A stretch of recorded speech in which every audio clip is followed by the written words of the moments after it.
Real raw diamond is the diamond in its purest natural state.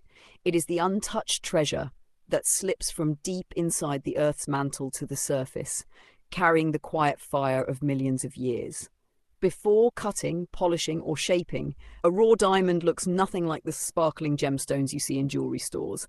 Instead, it appears rugged, cloudy, and full of natural character that reveals its true identity. 1. How raw diamonds form. A real raw diamond is created under extreme heat and pressure nearly 150 kilometers beneath the Earth. Carbon atoms bond tightly and grow into a hard crystal.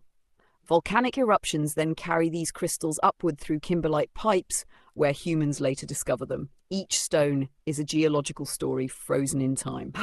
2. What real raw diamonds look like. A real raw diamond may be glassy or oily on the surface, sharp-edged or naturally faceted, transparent, cloudy, or slightly tinted, marked with internal inclusions that resemble tiny worlds inside the stone. These features make raw diamonds resemble rough quartz or glass, but with more density, structure, and sparkle when held against light. Now 3. Common shapes of raw diamonds.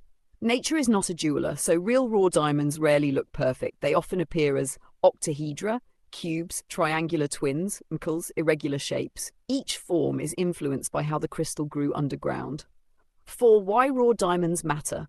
Collectors, miners, and gem enthusiasts value raw diamonds because they reveal the stone's true origin.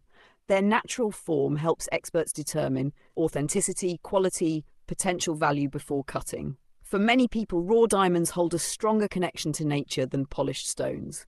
5. How to identify a real raw diamond. A real raw diamond shows several signs. It scratches glass and metals easily. It does not fog quickly when breathed on. It has high density and sinks in salt water. It reflects light sharply without rainbow colors. It resists heat and does not burn easily. While these tests are helpful, professional verification remains the final step.